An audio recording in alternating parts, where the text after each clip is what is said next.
Assalamualaikum warahmatullahi wabarakatuh. Hidup kadang membawa kejutan yang tak pernah kita bayangkan sebelumnya.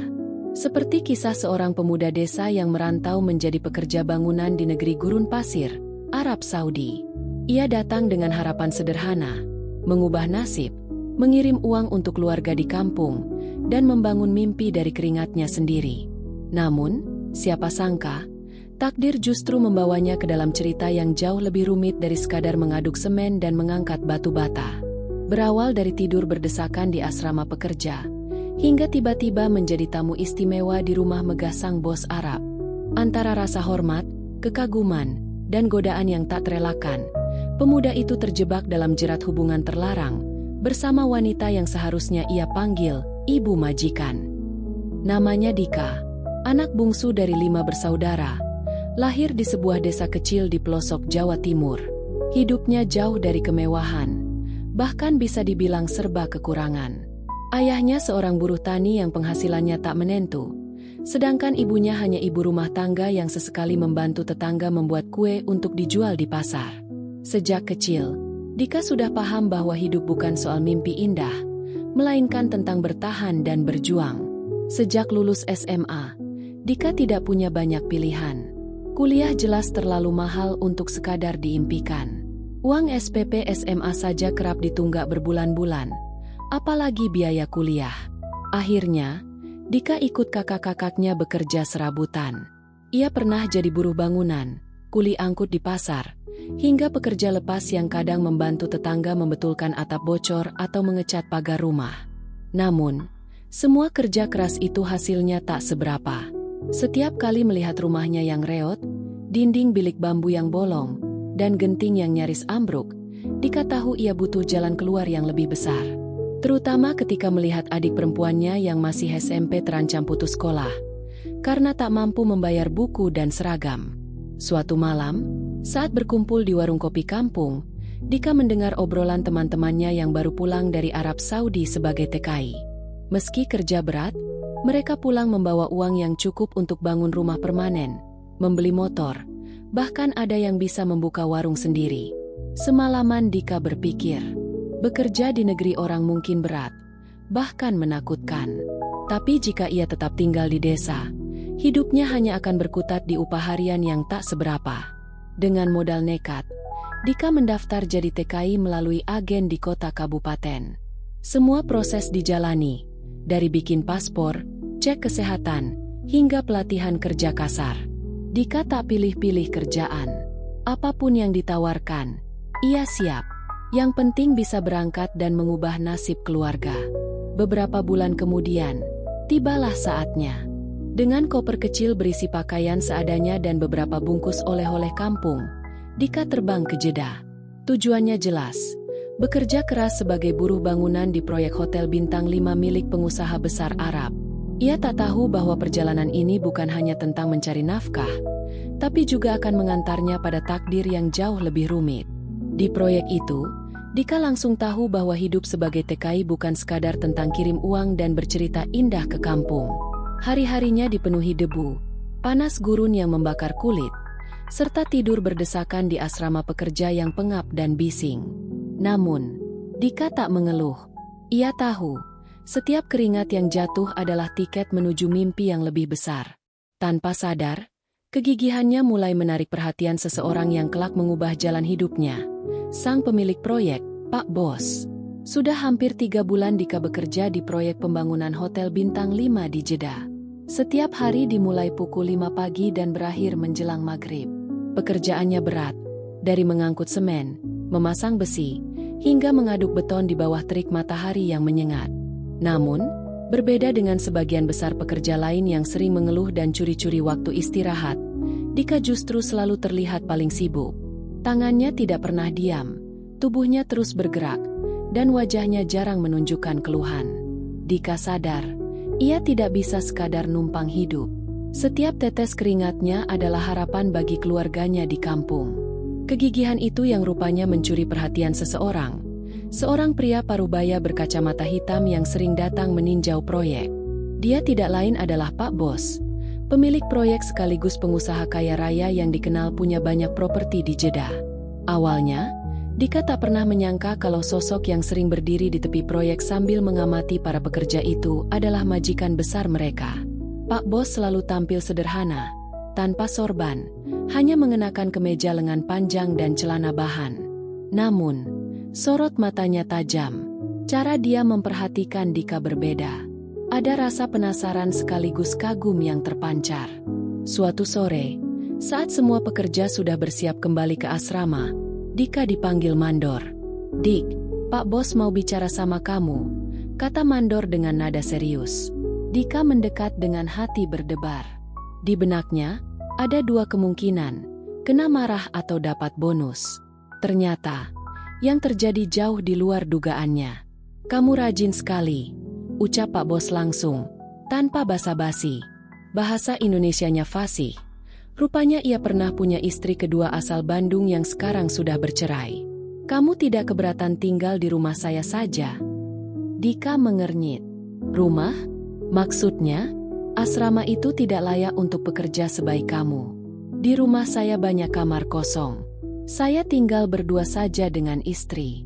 Anak-anak sudah menikah dan pindah ke Riyadh dan Dubai. Daripada kamu tidur di tempat sesempit itu, lebih baik di rumah saya. Kamu bisa bantu-bantu juga kalau perlu." Lanjutnya, tawaran itu membuat Dika serba salah. Antara senang dan canggung. Siapa yang menolak tinggal di rumah mewah? Tapi, apa kata teman-temannya nanti? Namun, Dika juga sadar, kesempatan seperti ini tidak datang dua kali. "Dika siap, Pak," jawabnya mantap, meski suaranya sedikit gemetar. Pak Bos tersenyum puas. Malam itu juga, sebuah mobil menjemput Dika dari asrama pekerja. Ia hanya membawa satu tas ransel kecil berisi pakaian kerja dan satu foto keluarga. Perjalanan ke rumah Pak Bos terasa seperti mimpi. Jalanan kota Jeddah yang dipenuhi cahaya lampu, deretan mobil mewah melintas, hingga aroma parfum mahal di dalam mobil membuat Dika sadar, hidupnya baru saja berubah. Setibanya di rumah, Dika tertegun. Di hadapannya berdiri sebuah rumah megah bak istana Timur Tengah. Pilar-pilar tinggi berlapis marmer putih berdiri kokoh di depan pintu utama. Halaman luas dengan taman bunga yang tertata rapi. Di sisi kanan, kolam renang berkilau diterangi lampu taman. Tak pernah terbayangkan oleh Dika, seorang kuli bangunan dari desa bisa melangkah masuk ke rumah semewah ini. Pak Bos menunjukkan kamar yang akan ditempati Dika. Tidak terlalu besar, tapi jauh lebih nyaman daripada asrama penuh pekerja. Ada kasur empuk, kamar mandi dalam, dan AC dingin. Dika mengucap syukur berkali-kali. Namun, di balik semua kemewahan itu, Dika sama sekali belum menyadari bahwa rumah megah tersebut menyimpan sebuah godaan besar yang kelak menguji iman, kesetiaan, dan harga dirinya. Sebuah godaan yang datang bukan dari kemewahan rumah, melainkan dari seorang wanita di dalamnya. Malam pertama di rumah mewah itu, Dika hampir tak bisa tidur. Bukan karena tidak nyaman, justru sebaliknya. Kamar yang begitu rapi, kasur empuk beraroma wangi lavender, serta AC yang dingin menusuk membuatnya merasa seperti orang asing di dunianya sendiri. Dari sebuah kamar sempit beralas tikar lusuh, kini ia tidur di ruangan yang terasa terlalu mewah untuk dirinya yang cuma buruh bangunan. Pagi harinya, ketukan pelan di pintu kamarnya membuat Dika tersentak. Dengan cepat ia bangkit, mengira mungkin Pak Bos yang memanggil. Namun, ketika pintu dibuka, sosok yang berdiri di depan kamar justru membuatnya tercekat. Seorang wanita berdiri di sana, istri Pak Bos. Usianya mungkin sekitar 40 tahun, tapi penampilannya jauh dari kesan ibu-ibu biasa. Perempuan itu mengenakan gaun rumah berbahan sutra tipis, warnanya pastel lembut, mengikuti lekuk tubuhnya yang berisi namun kencang. Kulitnya putih bersih, rambutnya panjang tergerai, dan aroma parfum mahal yang lembut langsung menyeruak ke hidung Dika.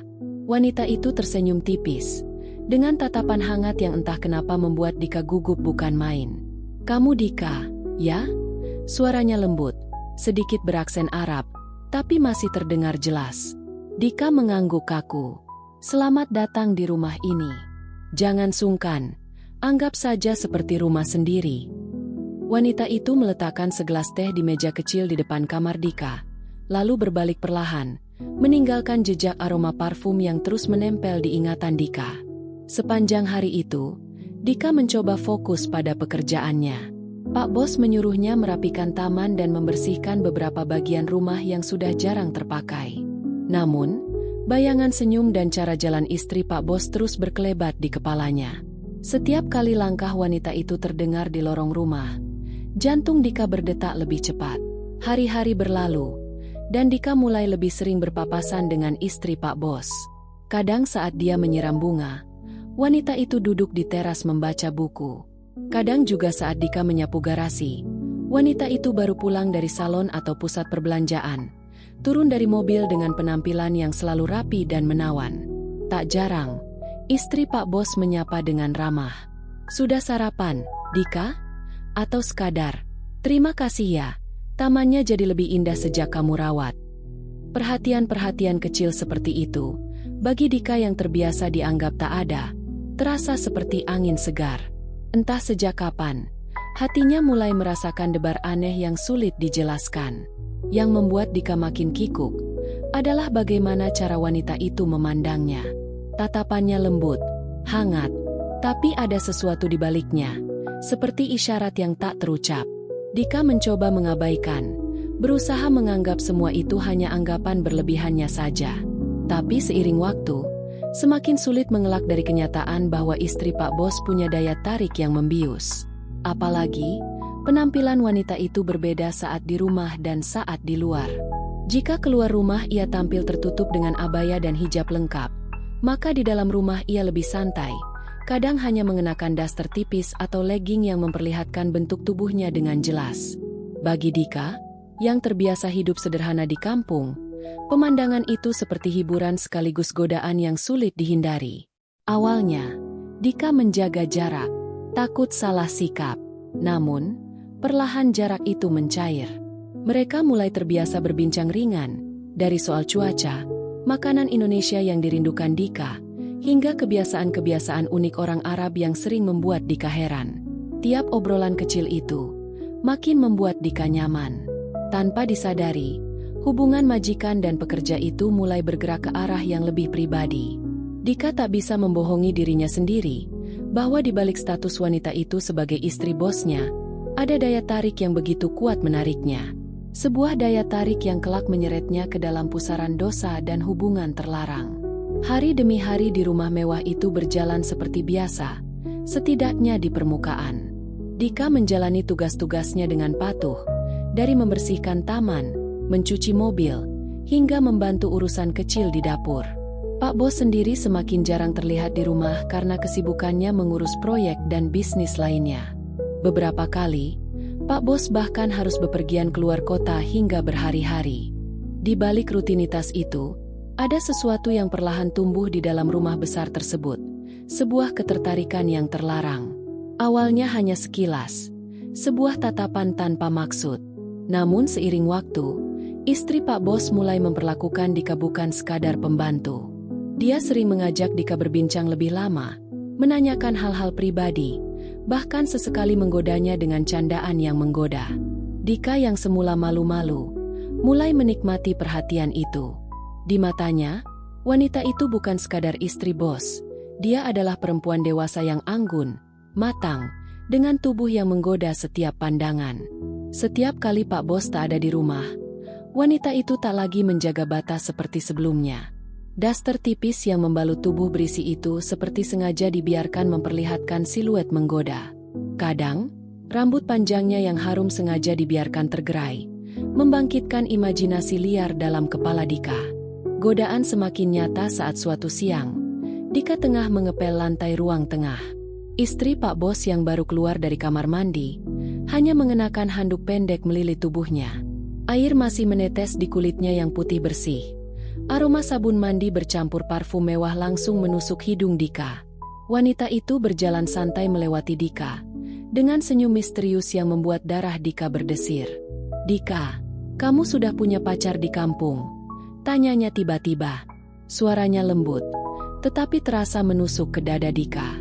"Belum, Bu," jawab Dika gugup. "Ah, masa? Pemuda rajin dan manis begini pasti banyak yang suka." Dika hanya tersenyum kikuk. Namun, sejak saat itu, obrolan-obrolan mereka semakin berani. Istri Pak Bos mulai tak segan bertanya tentang hal-hal pribadi, bahkan hal-hal yang bersifat intim. Dika merasa bingung, tapi di sisi lain, tubuh mudanya tak bisa membohongi gairah yang perlahan membuncah. Sampai akhirnya, saat yang ditakutkan sekaligus diinginkan itu tiba. Malam itu, Pak Bos mendadak berangkat ke Riyadh karena urusan bisnis mendadak. Rumah hanya berisi Dika dan istri Pak Bos. Suasana sunyi yang membalut rumah megah itu justru menciptakan ketegangan yang sulit dijelaskan. Malam terasa lebih panjang, udara terasa lebih panas, dan setiap suara sekecil apapun terdengar jelas. Ketika Dika sedang duduk di teras, istri Pak Bos datang menghampiri membawa 2 gelas teh. Ia duduk di sebelah Dika, lebih dekat dari biasanya. Gaun tidurnya yang tipis membuat Dika tak tahu harus menatap kemana. Obrolan ringan berubah menjadi candaan nakal. Tangan wanita itu tak sengaja menyentuh lengan Dika. Lama-lama sentuhan itu semakin sengaja. "Dika, kamu kesepian di sini," bisiknya. Dika menelan ludah. "Enggak kok, Bu. Saya senang bisa tinggal di sini." "Kalau kamu senang, saya juga senang. Di rumah ini sudah lama sepi. Sejak anak-anak pindah. Saya senang ada yang bisa diajak bicara." Suara wanita itu melirih. Matanya menatap Dika penuh arti. Saat itulah batas yang rapuh itu runtuh. Tangan Dika terangkat, menyentuh jemari wanita itu. Mereka saling tatap, tanpa kata. Hanya ada napas yang memburu dan detak jantung yang berpacu kencang. Dika tahu ini salah. Tapi daya tarik itu terlalu kuat. Dia bukan lagi seorang kuli di hadapan nyonya rumah. Dia adalah lelaki muda yang diinginkan wanita kesepian. Malam itu, di ruang tamu yang megah, mereka menyerah pada hasrat.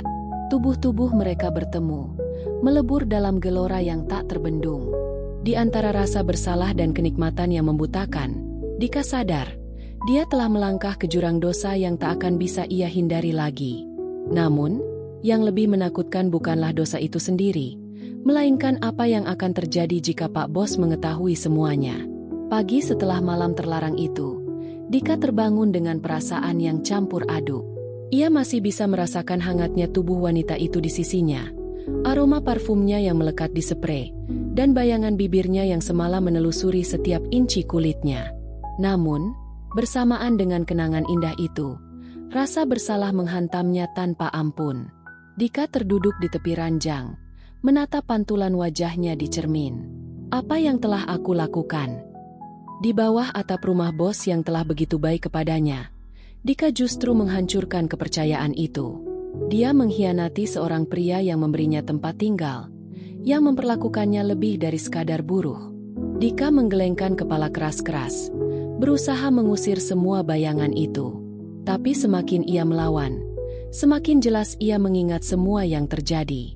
Bagaimana wanita itu merintih menyebut namanya, bagaimana tubuh mereka menyatu, dan bagaimana gairah mengalahkan logika. Dika tahu, apa yang sudah terjadi tak mungkin ditarik kembali. Setiap langkah Dika hari itu terasa berat. Saat ia menyapu taman, tangannya gemetar. Saat menyiram bunga, pikirannya melayang. Lebih dari sekali ia mengintip ke jendela, takut-takut melihat wajah Pak Bos tiba-tiba pulang lebih cepat. Bayangan wajah Pak Bos yang selalu ramah kini berubah menjadi sosok yang murka dalam imajinasi Dika. Sementara itu, istri Pak Bos justru bersikap seolah tidak terjadi apa-apa. Pagi itu, wanita itu tetap menyapa Dika seperti biasa, menyuguhkan teh, bahkan bercanda ringan. Tak ada gugup, tak ada rasa bersalah di wajahnya. Sikap santainya justru membuat Dika makin takut. Apakah wanita itu sudah terbiasa bermain api seperti ini? Apakah dia akan dengan mudah melempar semua kesalahan ke Dika jika sampai ketahuan? Rasa takut itu semakin menjadi ketika Pak Bos menelepon, memberitahu bahwa ia akan pulang lebih awal malam itu. Dika langsung panik. Dia mengecek ulang setiap sudut rumah, memastikan tak ada barang yang mencurigakan, tak ada jejak-jejak yang bisa menyingkap. Rahasia gelap mereka. Sprei kamar tamu langsung ia ganti, bantal-bantal diatur rapi. Aroma parfum wanita itu ia semprot dengan pewangi biasa. Namun, Dika lupa satu hal, perasaan manusia tidak bisa dibohongi.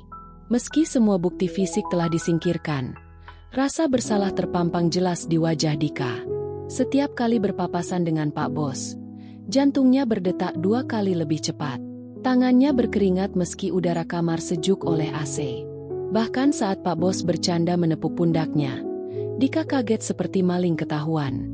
Rasa cemas semakin menggila saat malam harinya. Dika mendengar suara lirih dari kamar utama. Rupanya, Pak Bos dan istrinya sedang berbincang.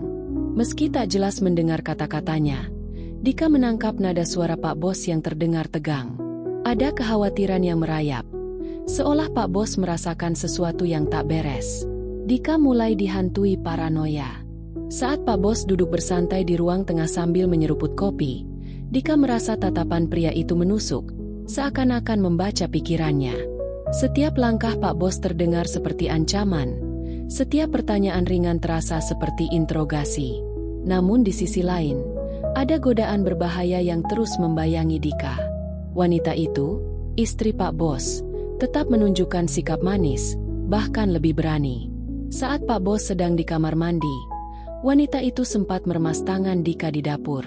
Sekilas, namun cukup untuk membuat Dika kembali kehilangan akal sehat. Di tengah badai ketakutan dan godaan itu, Dika mulai sadar satu hal. Ia tidak hanya terjebak dalam perselingkuhan, tapi juga dalam permainan api yang bisa menghancurkan segalanya. Impian Dika, nama baik keluarga, bahkan keselamatannya sendiri. Karena di tanah orang, di negeri asing yang hukum adat dan agamanya begitu keras, aib seperti ini bukan sekadar urusan pribadi, tapi bisa berujung pada hukuman yang mengerikan. Setiap detik yang berlalu, Dika seperti duduk di atas bara api. Di satu sisi, ia ingin keluar, mengakhiri semuanya dan kembali ke asrama pekerja. Namun di sisi lain, godaan sang nyonya rumah terlalu manis untuk dihindari. Dan yang lebih menakutkan lagi, apakah sang wanita benar-benar mencintainya, atau hanya menjadikannya pelarian sesaat? Di tengah kecamuk batin itu, Dika sadar, ini baru awal dari bencana yang lebih besar. Dika tahu waktunya terbatas. Kebersamaan terlarang itu bagaikan menari di atas bara api. Panas, menggoda, tetapi kapan saja bisa membakar habis dirinya. Setiap malam yang mereka curi di balik punggung Pak Bos, terasa manis sekaligus menyesakan. Di satu sisi, Dika hanyut dalam nikmatnya perhatian dan kelembutan wanita dewasa yang mengajarinya hal-hal yang tak pernah ia bayangkan. Di sisi lain, ketakutan bahwa semua ini akan terkuak terus menghantui setiap detik. Dan ketakutan itu akhirnya menjadi kenyataan. Suatu malam, sepulang dari perjalanan dinasnya, Pak Bos tiba lebih awal dari jadwal. Biasanya ia pulang larut atau bahkan dini hari, tetapi malam itu, langkah beratnya terdengar menyusuri lorong rumah saat Dika dan istri Pak Bos belum sepenuhnya membereskan jejak dosa mereka. Dika yang baru saja keluar dari kamar utama, masih dengan rambut kusut dan kaos yang dikenakan terbalik, berpapasan langsung dengan Pak Bos di ujung koridor. Wajah Dika memucat seketika. Matanya membelalak, tubuhnya membeku. Pak Bos sempat mengernyit heran melihat Dika keluar dari arah kamar pribadinya. Sebuah tempat yang seharusnya terlarang bagi siapapun kecuali penghuni aslinya. Namun, kecurigaan Pak Bos berubah menjadi amarah membara saat matanya menangkap sesuatu yang tak seharusnya terlihat. Sepotong bra milik istrinya tergeletak di lantai dekat kaki Dika. Detik itu juga, suasana rumah meledak. Pak Bos menghardik Dika. Suaranya menggelegar memenuhi seluruh ruangan. "Apa yang kau lakukan di kamarku? Kenapa kau di sini malam-malam?" Suaranya penuh amarah bercampur kekecewaan, seperti melihat pengkhianatan dari seseorang yang telah ia anggap keluarga sendiri. Dika tergagap, lidahnya keluh. Ia ingin mengarang alasan, ingin berdalih bahwa ia hanya membantu mengambil sesuatu, tetapi sorot mata Pak Bos yang tajam menusuk seperti belati menghancurkan seluruh keberaniannya. Di belakang Dika, istri Pak Bos berdiri dengan wajah pucat. Wanita yang biasanya tenang itu kini gemetar. Tahu bahwa permainannya telah berakhir. Pak Bos tak butuh penjelasan panjang. Ia bukan lelaki bodoh. Dari cara Dika menunduk, dari wajah bersalah istrinya, dari aroma parfum bercampur keringat yang masih melekat di udara kamar, semua sudah cukup menjadi bukti tanpa kata.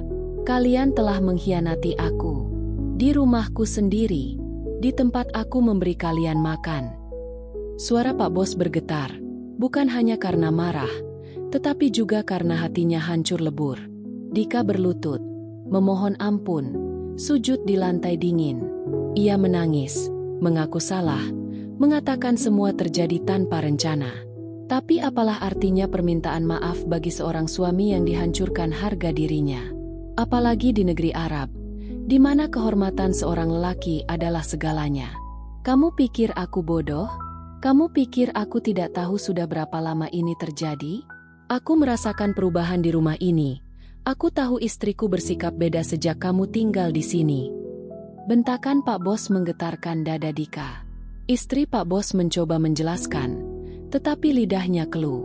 Wanita itu memilih diam, membiarkan Dika sendiri menanggung semua. Dalam tradisi mereka, wanita tetap bisa berlindung di balik status istri, sementara lelaki muda asing seperti Dika, dia tak punya siapa-siapa. Dia hanyalah buruh migran, sendirian di tanah orang, tanpa kuasa dan tanpa perlindungan. Amarah Pak Bos semakin tak terkendali. Meja ditendang, vas bunga dihantam ke dinding, suara pecahan kaca membuat Dika semakin gemetar ketakutan. Kamu tahu hukum di sini. Perselingkuhan bisa berujung penjara, atau lebih buruk, kamu bisa dihukum cambuk di depan umum. Dika semakin menangis, membayangkan tubuhnya dipermalukan di depan halayak. Namun yang lebih menghancurkan adalah rasa bersalah kepada ibunya di kampung. Ibunya yang setiap hari berdoa agar anaknya selamat di negeri orang. Tapi apa yang Dika balas? Dosa besar dan aib yang bisa menghancurkan nama keluarganya sendiri. Malam itu, Dika diusir dari rumah mewah tersebut. Dengan hanya membawa tas kecil berisi pakaian, ia diantar keluar gerbang tanpa sempat membela diri. Wajah Pak Bos yang dulu ramah kini berubah menjadi wajah penuh kebencian. "Jangan pernah muncul lagi di depan mataku," adalah kalimat terakhir yang Dika dengar. Dika berjalan gontai menyusuri trotoar malam itu. Angin gurun berhembus dingin menusuk tulang. Ia tahu hidupnya tak lagi sama. Mimpi indah tentang rezeki di negeri orang telah berubah menjadi mimpi buruk yang akan ia bawa seumur hidupnya. Dan di belakang pagar rumah itu, istri Pak Bos berdiri di balik tirai jendela, menatap kepergian Dika dengan air mata yang ia tahan sendiri.